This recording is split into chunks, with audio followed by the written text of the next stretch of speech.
প্রথমেই আমি আপনাদের কাছে ক্ষমা প্রার্থী, কারণ আমার ইউটিউব চ্যানেল প্রথম শুরু বলার বাচনভঙ্গি কোনো কারণবশত যদি আপনাদের খারাপ লেগে থাকে অবশ্যই আমাকে ক্ষমা করে দেবেন। আর যদি পাশে থাকেন আপনাদের আশীর্বাদে অনেক দূর এগিয়ে যাব। আজকে আমি ঘুরতে এসেছি পশ্চিমবঙ্গের বিখ্যাত পূর্ব বর্ধমান জেলার কাল্লা শহরে 108টা শিব মন্দির দেখতে। কিন্তু তার আগে চলুন বন্ধুরা, পাশে যে মন্দিরগুলি আছে সেগুলি দর্শন করবো, কারণ এখানে এত ভিড়, এত নাচানাচি হচ্ছে, শিব মন্দিরে ঢোকা এখন খুবই দুষ্কর।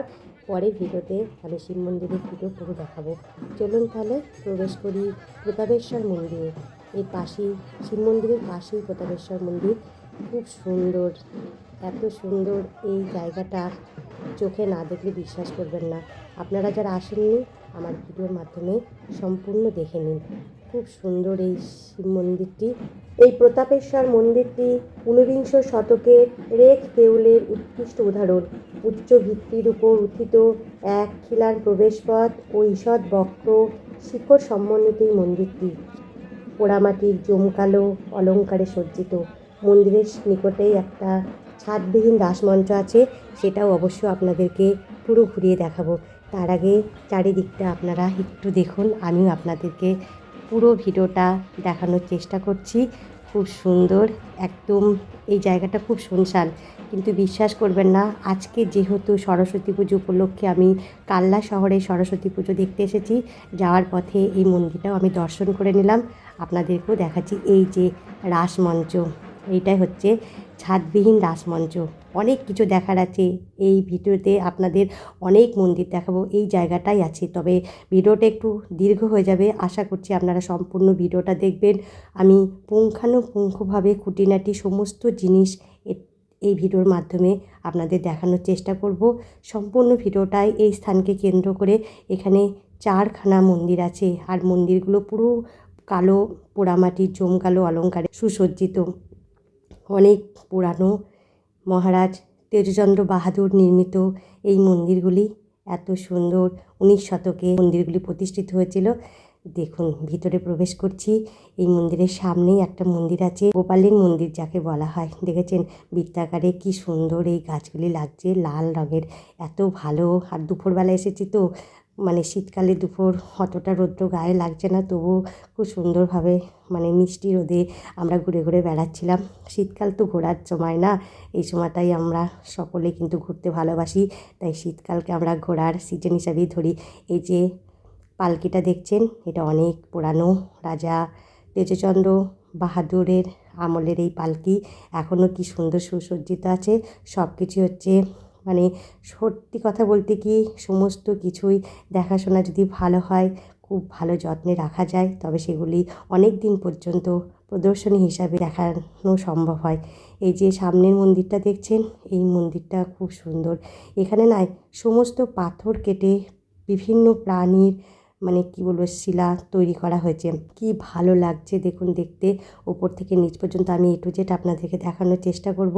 কুমির করা আছে, দুটো ময়ূর আছে, সমস্ত কিছু কিন্তু পাথর কেটে। আরও কিছু আছে, সাপ আছে, অনেক কিছুই পশু পাখি এখানে তুলে ধরা হয়েছে। আর এই যে মন্দিরটা, এইটা হচ্ছে গোপালের মন্দির, অনেক প্রাচীন টেরাকোটার কাজ। সামান্য কিছু ধ্বংসাবশেষও দেখা যাচ্ছে। আসলে কী বলতো, প্রাকৃতিক বিপর্যয়ে না এই সমস্তগুলো অনেক কিছু ক্ষয় হয়ে যায়, কিছু করার থাকে না। এগুলো রং টং করলে কিন্তু এর যে প্রকৃত যে উজ্জ্বলতা সেগুলো বৃদ্ধি কমে যাবে, যার জন্য এগুলো সাধারণত রং করা হয় না, মনে হয় আমার যতটা সম্ভব। আশা করছি সমস্ত ভিডিওটা আপনারা খুব ভালোভাবে দেখছেন, আমি যতটা পারছি আপনাদের দেখানোর চেষ্টা করেছি। এই যে গোপালের আগে এই জায়গাটা কি হয় আমি বলতে পারছি না, কিন্তু জায়গাটা কত সুন্দর বৃত্তাকারে একদম। মন্দিরটা একটু বন্ধ ছিল, কারণ দুপুরবেলা তো ভগবানকে সেবা দিয়েছিলেন, তার জন্য দরজাটা বন্ধ ছিল। যাই হোক বন্ধুরা, অন্য একদিন যদি আসি কোনো সময়, তাহলে আমি পুরো ভিডিওটা আপনাদের দেখাবো, তখন ভগবানকে দর্শন অবশ্যই আপনাদের করিয়ে দেব। অনেক তীর্থযাত্রী এসছেন, সকলেই কিন্তু এখানে যখন যেই কাল্লাতে আসুক না, এই দুটো মন্দির কেউ মিস করে না। কারণ বলুন তো, 108টা শিব মন্দির কাল্লায় খুব বিখ্যাত। আরও একটা শিব মন্দির আছে যেটা বর্ধমানে। যাই হোক, অন্য ভিডিওতে আমি শিব মন্দিরটা পুরো দেখাবো, এটা পুরো চারিদিকটা ঘুরিয়ে দেখাই। এবার সামনের দিকে যাচ্ছি, যে রাস্তা দিয়ে এসেছিলাম সেটাই প্রবেশ পথ, সেটাই হচ্ছে বাহির পথ।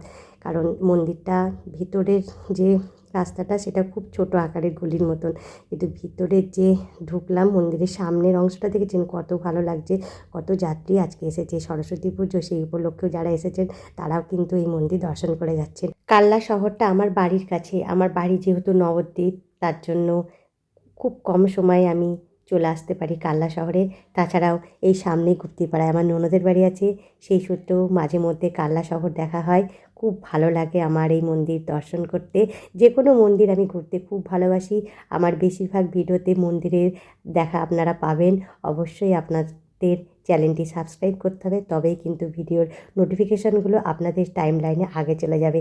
বন্ধুরা, এই মন্দিরটা কি ভালো লাগছে। এই মন্দিরের ভেতরে যাবো বলেছি না, 4টে মন্দির পরপর আপনাদের দেখাবো। ভিডিওটা একটু বড় হয়ে যাবে, আপনারা কিন্তু ধৈর্য ধরে পুরো ভিডিওটা দেখবেন, তা নাহলে অনেক কিছু হয়তো সুন্দর দৃশ্য থেকে আপনারা বঞ্চিত হবেন। তাই আশা করছি কোনো বন্ধুই যাতে বঞ্চিত না হন, তার জন্য ভিডিওটা একটু আপনাদের ধৈর্য ধরে দেখতে হবে।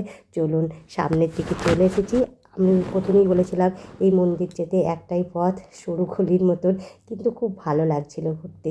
বাইরের জায়গাটা এত বড়, সমস্ত কিছু রাজাদের আমলের তৈরি। এখন চলে এসেছি কৃষ্ণচন্দ্রজি মন্দিরে। এই জমকালো স্টক নির্মিত পঞ্চবিংশতি রত্ন মন্দিরটির সম্মুখে সংলগ্ন রয়েছে অপূর্ব অলঙ্কারে সমৃদ্ধ ত্রিখিলান প্রবেশপথ বিশিষ্ট চালা ছাদের প্রলম্বিত বারান্দা। মন্দিরটি 1751 থেকে 55 খ্রিস্টাব্দে নির্মিত হয়। সারা মন্দিরের গায়ে পোড়ামাটির অলঙ্কারে সমৃদ্ধ।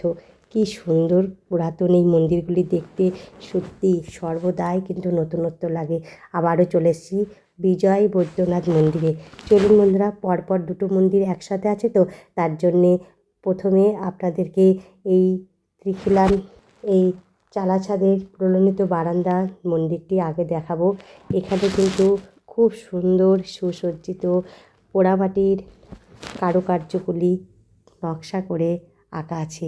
এত ভালো লাগছে মন্দিরটা দর্শন করতে, আপনারা বিশ্বাস করবেন না। সমস্ত জায়গাটাই খুব সুন্দর। পুরো ঘুরিয়ে আমি আপনাদেরকে দেখাচ্ছি। চারিপাশটা দেখুন, ওই যে বিশাল বটগাছটা দেখছেন, ওটা খুব সুন্দর একটা শান্ত পরিবেশে ভরা। এখানে অনেক মানুষ এসে বিশ্রাম নেয়। বিশেষ করে গরমের সময়তে এত ভালো লাগে কি বলবো।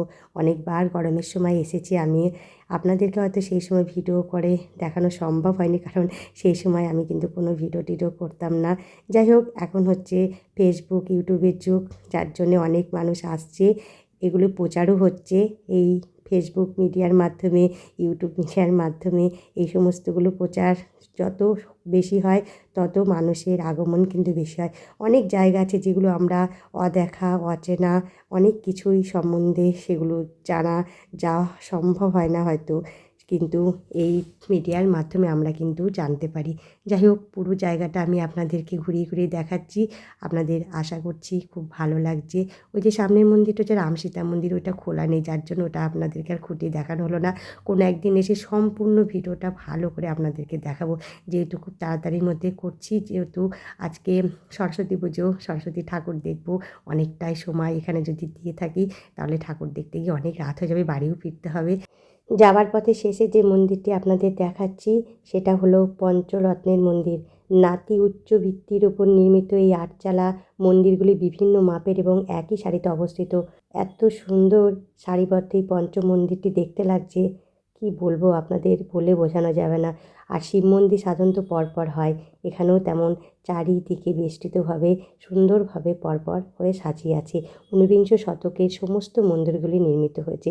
বন্ধুরা, আপনাদের অনেকগুলি মন্দির এই ভিডিওতে দেখালাম, আর জায়গাটাও আমার কাছে খুব ভালো লাগলো। এই যে লেখা রয়েছে আপনারা একটু পড়ে নেবেন, তাহলে আপনারা বুঝতে পারবেন এই মন্দিরগুলি কত প্রাচীন, কি সুন্দর না মন্দিরগুলো। পঞ্চরত্নের মন্দির অবশ্যই এত সুন্দর লাগছে। চলুন, আবার ফেরার পথে সেই রাসমঞ্চটা দেখতে পাচ্ছি দূর থেকে, কি সুন্দর লাগছে না, কি ভালো লাগছে। আমার তো মানে দুর্দান্ত লাগে এই জায়গাগুলো আসতে। যে কোনো মন্দির আমার ঘুরতে ভীষণ ভালো লাগে। আমি মাঝে মধ্যেই মন্দির দর্শনে বেরিয়ে পড়ি, কারণ আমার বাড়ি নবদ্বীপ।